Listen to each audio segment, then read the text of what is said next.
pero es rarísimo, es decir, aparte de, si pienso en la ciencia ficción colombiana, aparte del texto, de un texto del humanismo de hoy de Mora Vélez, del texto de René Rebeté sobre la ciencia ficción, que aparece en Contemporáneos del Porvenir, de la tesis de Campo Ricardo Burgos, que toca buscarla en la inmensidad del fondo de la biblioteca porque no es tan fácil de conseguir. Es como muy difícil encontrar crítica como tal o teoría sobre la ciencia ficción colombiana, entonces es muy difícil buscar una tradición por ese lado, ¿sí?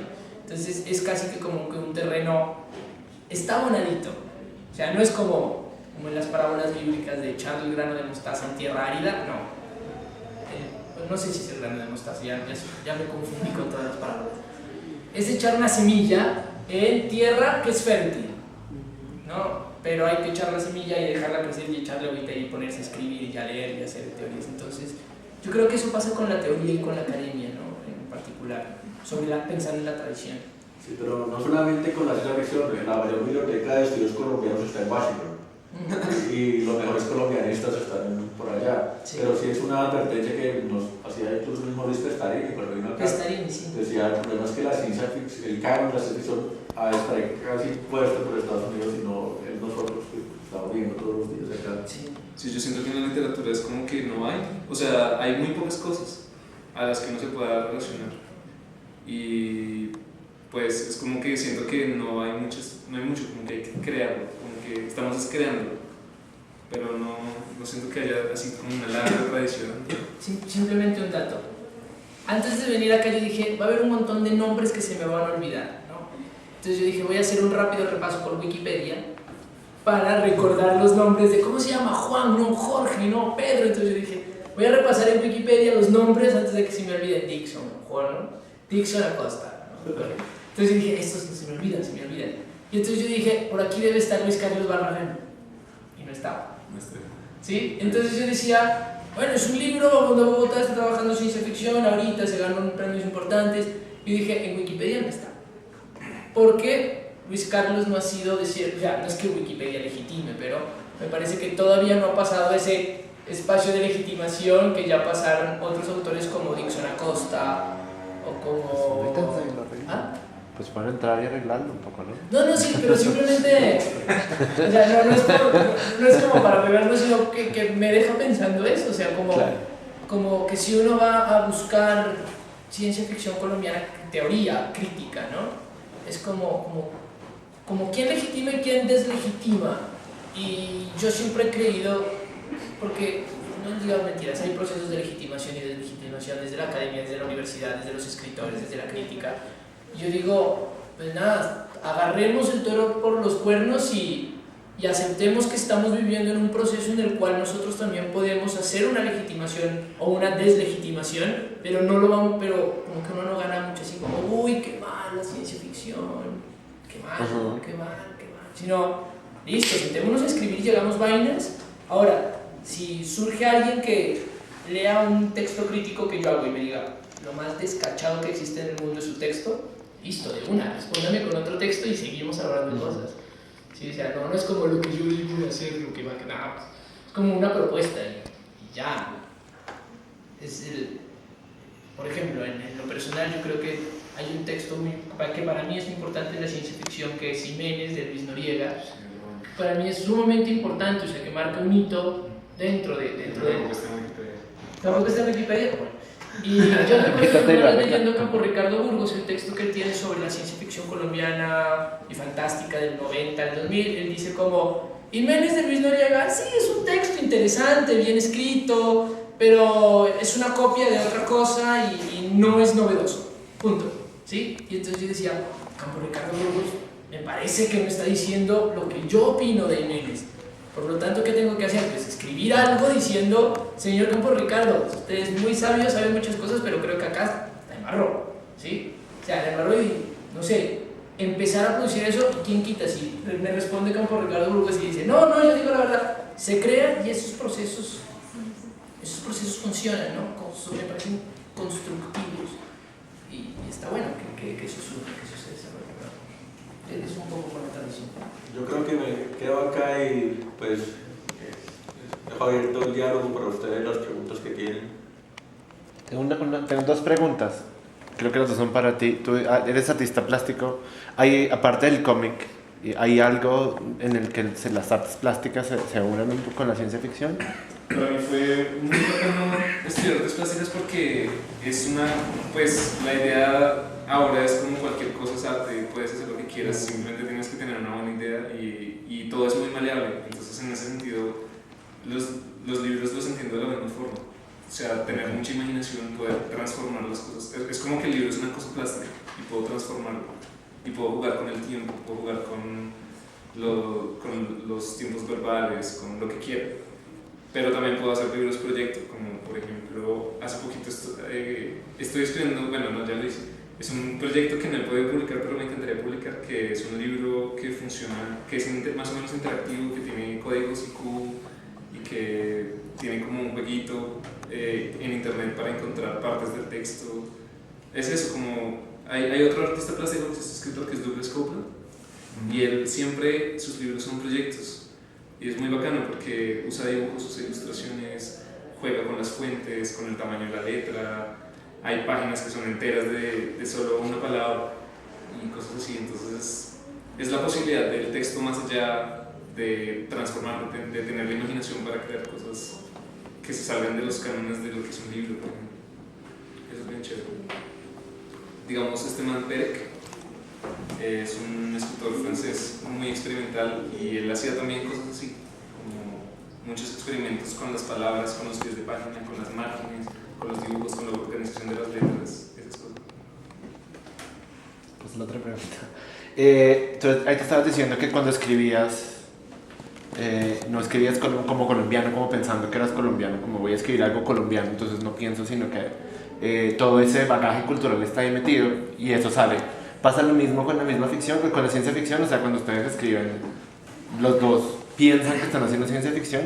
Si la respuesta es sí, entonces, ¿qué clase o sea, cuáles serían como el marco para que no diga, voy a escribir esto que es ciencia ficción? O eso también sale como solo, como que surge. Pues yo no sé si yo me pongo la tarea de escribir ciencia ficción, como que hay cosas que me interesan y me traman mucho. Digamos, estoy leyendo sobre biología, estoy leyendo sobre física cuántica y digo, como, pucha, esto me gustaría mucho. ¿Qué pasaría si esta cosa no sé, de las moléculas tal que estoy leyendo, qué pasa si lo llevo a otro nivel? Y comienzo porque me interesa mucho la ciencia también. Me gusta mucho la biología y la física, y la matemática me parecen súper interesantes. Entonces, yo parto de ahí y como que yo me di cuenta que era ciencia ficción después. ¿Cómo? Esa es una pregunta que me interesa porque, por ejemplo, tú acabas de decir que Rodrigo es un autor de ciencia ficción. ¿Eso lo dijo él? ¿Lo dijo otra persona? ¿Salió en un artículo de prensa? ¿Cómo hicieron los dos? No, pero al principio yo no pensaba eso. Yo no decía que yo fuera porque estaba más concentrado en los textos, no sé. Pero luego como que comencé a incluir naves espaciales y comencé a incluir teletransportación y cosas así, y dije, bueno, pues esto, o sea, lo pensé como, bueno, esto es algo de la ciencia ficción. Pero luego comencé a legitimarlo y luego comencé a nombrarlo casi como si fuera una posición política, como, sí, es ciencia ficción, voy a nombrarlo como ciencia ficción, porque es algo que no está ahí, es algo que la gente critica y es algo que puedo legitimar. Es casi como los activistas LGBT que dicen que lo gay no existe, sino que es una posición política nombrarlo para generar visibilidad de una violencia o algo así. Y sentía que era algo similar. Pero pues ahora lo digo con mucha confianza. Pero al principio como que no sé, como que sí. Hay cosas de ciencia, pero porque me gusta mucho y porque pensaba en la posibilidad. Y tal vez pensaba, no, tal vez es fantasía o tal vez es terror, no sé. Pero luego dije, no, esto es lo que me gusta. Y no sé si ahora lo hago consciente. Un poco tal vez. Sí, es más una inquietud, pues, para que ustedes, o siempre es una pregunta también, con el tema, algo que yo he visto que es muy curioso y que no solo opera con la ciencia ficción, sino que cuando algo viene de los Estados Unidos o de Europa es pop, y cuando es colombiano es costumbrista, ¿no? Y un poco el mote de costumbrista es que me ocurrió que lo hablamos cuando hicimos un reportaje sobre un escritor que no es de ciencia ficción. Él dice que es realista, pero tampoco va muy realista, que se llama Hernán Hoyos de Cali, escribió 40 y pico de novelas, casi nadie lo ha leído en Colombia, Él se financia sus novelas, tiene 86 años y él sale a venderlas en el centro de Cali, 84. Y una persona nos interpeló y nos decía que si quizá eso no era costumbrismo porno, con el mote costumbrista. Entonces a él lo publicaron en la revista Night, que es la competencia de Playboy en los Estados Unidos en los 60, ¿sí? Sin embargo acá era asimilado como costumbrista. Y lo pregunto porque ocurrió algo muy extraño. Nosotros con lo que trabajamos en Mil Inviernos, o extraño no, una obra de teatro que hizo Ray Bradbury en Broadway tiene la música de José Feliciano, y es una obra de ciencia ficción, pues la música es de José Feliciano, no es Pink Floyd, no es Trent Reznor, no es José Feliciano. ¿Por qué eso no se lo lee acá? O sea, ¿por qué eso no se lo tiene en cuenta en nuestra tradición latinoamericana y seguimos solo viendo lo que tú mencionabas, el marco de Ray Bradbury, pero también es como la imagen del Ray Bradbury gringo que no escucha a José Feliciano, ¿no? Y si lo escucha, ¿por qué eso? Quería preguntarles a... Te voy a decir una cosa que estamos hablando ayer con mi novia, justamente anteayer, que no tampoco es de ciencia ficción. Estábamos cambiando canales y pasaron Nine, que es este musical que habla sobre Fellini, ¿no?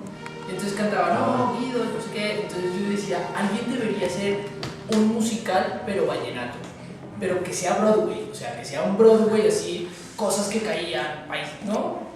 Gente bailando, pero con música vallenata. Mi novia me decía, bueno, alguna vez hicieron algo así que se llamaba María Varilla, no estoy mal. Y entonces yo decía, sí, pero justamente el punto de que yo me quedé pensando viendo la y decía, ¿por qué no hacen esto con vallenato? Era un poco, hablando de la ciencia ficción, una especie de cambio de chip del lenguaje. El cambio de chip del lenguaje en donde yo puedo escuchar a un paisa hablando de naves positrónicas, que fue lo que dijiste, de naves positrónicas, y que no me cause risa y que no me parezca cómico y que no me parezca absurdo, que no me parezca... Pero me parece que también, como decía Luis Carlos en un momento, hay una especie de colonización cultural de la ciencia ficción que es tan fuerte que hace que lo que no se nombra en inglés parezca feo, ¿sí? Parezca raro.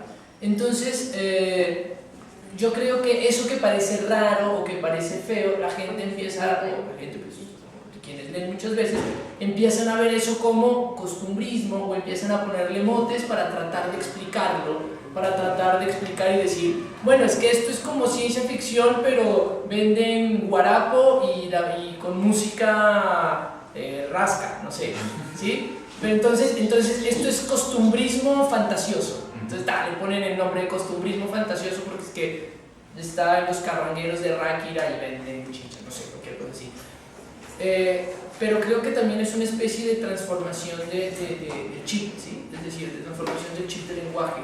Y que ese tipo, ahora otra vez no voy a defender la academia, y que ese tipo de cosas de enmarcar con esos nombres tan precisos, es que esto es fantasía mental, futurista, prehispánica, y uno dice, dale ciencia ficción y no es costumbrismo, no tienes que pedir disculpas porque sea ciencia ficción. Me parece que esos movimientos conllevan un proceso, un trabajo, y a veces es muy difícil que alguien dice, esto es costumbrismo, ¿no? O sea, el otro es pop, pero esto es costumbrismo. Tiene que ver con esa colonización, pero que por debajo hay todo un proceso, y me parece que es un proceso que se está manejando ahorita, que se está trabajando. Es decir, hay novelas de ciencia ficción que se están moviendo, y me parece que esos grandes escritores que se meten a veces ayudan un poco, ¿no? O sea, imagínense si García Márquez hubiera escrito una novela de ciencia ficción. Ayuda a que, no, es que esto no es... Y si García Márquez dice, no, mi novela X, ¿no? La hora cuántica, ¿no? La hora cuántica es ciencia ficción, de pronto ese tipo de cosas empiezan a legitimar y ya no es pop costumbrismo, sino pop ciencia ficción colombiana. Ojalá hubiera escrito una novela García Márquez de ciencia ficción diciendo, es ciencia ficción. O sea, yo creo que hubiera transformado un montón de cosas. Sí, a mí me dejas pensando lo de las cosas que se producen en Estados Unidos son pop, pero es curioso porque yo siento que ahorita, bueno, ellos tienen un gran poder de legitimar su cultura y un gran poder utilizando los medios de comunicación, pero siento que la comunicación ahora ya no está tan centrada, o sea, no hay un solo emisor, sino que ahora hay muchos emisores de todas las partes del mundo y no solo estamos escuchándolos a ellos, sino que nos estamos escuchando con otras naciones y con nosotros mismos, y eso me parece bien interesante. Como Facebook, por ejemplo. Facebook es una forma de entreténganse entre ustedes, ya no los entretenemos nosotros, sino entreténganse con sus propias historias del mundo. Es muy extraño, pero digamos ahora yo estoy escuchando música como de Kazajstán, como wow, no conocía nada de eso y están haciendo cosas chéveres, o música de la India o música de Kirguistán, que es como, pucha, no sabía que ese país existía, pero está haciendo este tipo de música. Y resulta que también tiene literatura y es como esa conexión que genera el internet me parece muy valiosa en deslegitimar o legitimar nuevos discursos y nuevos emisores de información. Y otra cosa también para preguntarles, porque pues se centra uno mucho en la producción escrita, ¿no? Y a veces como que tendemos a darle la espalda a la mitad de la producción, que es la lectura, ¿no? Que también lo alcanzamos a plantear un poco con Campo Ricardo, los clones de lectura, y que tú algo esbozabas con respecto al canon que nos daban los gringos. ¿Qué tan probable sea, ustedes que piensan de esos retos, que también puede tener uno como lector, así diga un disparate de fundamentar que el coronel no tiene quien le escriba ciencia ficción? Voy a decir cualquier ejemplo ese, por esto, esto y esto, un texto. ¿Ustedes creen que eso llegue a ser posible en un escenario como el nuestro? O sea, quizá no solo sea que hay un clon de escritura de ciencia ficción, sino que también tenemos una serie de clones de lecturas o de lectores de ciencia ficción. Justamente hace poco estaba pensando en eso, en cómo, digamos, en las artes plásticas sucede que yo ya no soy capaz de decir qué es el arte, porque digamos, después del movimiento Fluxus y después del Dada, como que, bueno, sí, todo puede ser arte, y todo depende de la lectura que tenga. Entonces, esa silla puede ser arte si la quiero presentar como arte o si la quiero leer como arte. Y ese es el único parámetro que yo tengo para decir que algo es arte. En ese sentido, yo siento que cualquier cosa puede ser leída como se les dé la gana, y puede ser escrita y presentada como se les dé la gana. Yo siento que eso es una posición política, y presentarlo como ciencia ficción es una posición.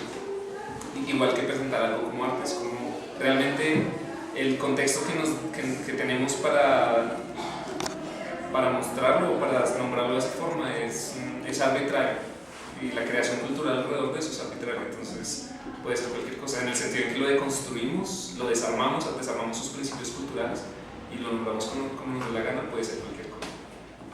Yo no estoy de acuerdo, pero porque yo soy un poco de la calle, ¿no? A mí me parece que, bueno, digamos que matizaría un poco el punto de vista que tienes, y es desde una lectura académica, desde una lectura, lo que se solicita es coherencia lectora. Yo podría decir que el coronel no tiene quien le escriba, es ciencia ficción, pero tengo que ser coherente con el planteamiento que estoy haciendo. Tengo que ser coherente con la teoría, las críticas, tengo que pelear con aquellos que están diciendo que es realismo o no. Es decir, me parece que poder decir que 100 años de soledad de... ¿Cómo es que es? El coronel no tiene quien le escriba, no que sé. Es ciencia ficción, para poder realizarlo yo no podría ser.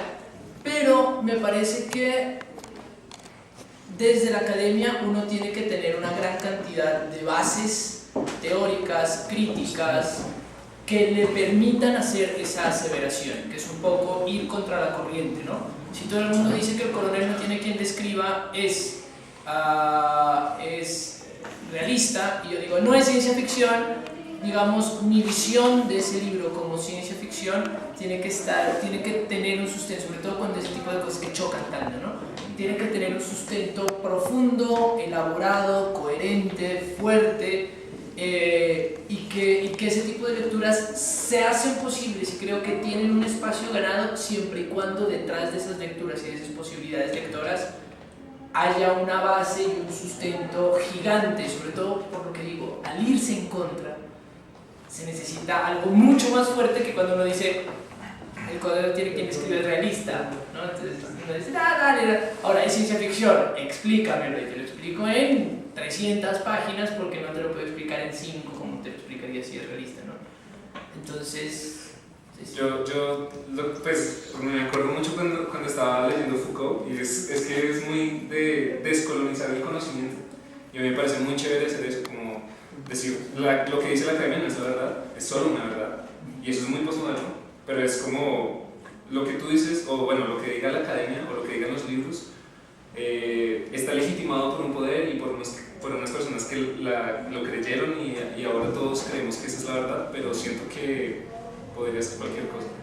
Y que realmente en mundos alternos, en muchos mundos, el conocimiento puede, o yo incluso siento que el conocimiento puede como desplegarse en miles de nuevas posibilidades si no lo atrapamos en categorías y esas cosas. Como que finalmente, no sé qué tan importante es eso. Si uno lo quiere leer de una forma o de otra, es como lo que dice Wittgenstein, que dice las cosas son como las nombramos, las palabras significan su uso, la forma en que las usamos. Y en ese sentido, si queremos cambiar el significado de las cosas o si queremos abrir las posibilidades del conocimiento, siento que podemos descolonizarlo, pero bueno, pues... Sí, no, lo que pasa es que es particular, simplemente iba a decir una cosa, pero fíjate que para decirlo utiliza Wittgenstein. Que está legitimado y todo, pero solo me acuerdo de ellos, como había más por allá, nada importante que contar cosas. Sí, hablando de choques, yo recuerdo el choque que dio la novela Crash de Barrett. Sí. Cuando él dijo esto es ciencia ficción, pero no hay naves espaciales, no estoy hablando de un futuro lejano, no estoy hablando de cyborgs, estoy hablando de gente chocándose y excitándose con choque de carros. Y el prólogo de la legitimación de su novela como ciencia ficción. ¿Y por qué él dijo que era ciencia ficción? Él lo pudo resultar como realista. De pronto se hubiera proyectado así y hubiera tenido más éxito. Hubiera ganado un Pokémon a que hubiera hecho más. No creo que hubiera ganado nunca un Pokémon. Pero tal vez hubiera hecho más éxito porque si él hubiera hecho más éxito ciencia ficción. Sí. O sea, yo siempre he preguntado por qué él dijo que era ciencia ficción y no realismo. Porque se pudo haber visto como realismo, como erotismo, literatura erótica, pero él dijo, soy ciencia ficción. Es una posición política. Sí, un poco lo que está diciendo frente a lo de la fuerza que se necesita para decir que una cosa es una ciencia ficción. Es decir, el prólogo de Crash, que en donde propone la muerte del afecto, actualmente se lee básicamente como una teoría literaria que posibilita cierta ciencia ficción. Es decir, yo creo que con esa introducción, él diciendo que es ciencia ficción, sienta unas bases profundas. De las 300 páginas, se lo decía, no puede decir mucho más en 5. En 5 páginas desarrolla toda una teoría sobre la muerte del afecto que dirige a la ciencia ficción hacia algún lugar, y eso me parece sumamente útil, pero yo sí creo que ese tipo de lecturas, a veces como que me molesta un poco el hecho de que hay gente que dice que todo es ciencia ficción, y dicen ¿por qué? Porque es que es ciencia ficción, es de loco. Es de loco, por lo tanto es ciencia ficción, y uno dice, no, susténtamelo un poquito, así es claro. Dame un poquito de herramientas para creerte. O sea, tengo toda la disposición para creerte que es ciencia ficción, pero dame herramientas. Y a mí me parece que sí, como que se necesita ese background, ese bagaje que le permita a uno sustentar una posición, sobre todo cuando es tan chocante y sobre todo cuando es una cosa como la ciencia ficción, que dices, Ballard puede ser realista, pero dijo ciencia ficción, le costó un poquito más, ¿sí? Explicar por qué era ciencia ficción. Y pasa mucho con la literatura de género, ¿no? Sí, porque así vamos hacia prólogos diciendo, no, esto es ciencia ficción, exacto. Pues ya te escribí y salí. Ya está. Y bueno, pues ya no está. Sí, ya el espacio, sí. Pero bueno, la idea es seguir fomentando estos espacios que tú llamas académicos, yo llamaría extracurriculares tal vez, entre escritores, investigadores, ilustradores, fanzineros y aficionados. Les agradezco mucho. No académicos, pero sí como que forman parte de un mundo que yo puedo... Además, así se siente uno mejor siendo académico, ¿no? Uno puede decir, soy académico que va a estos espacios y entonces... Gracias. Es como que, no me siento tan mal.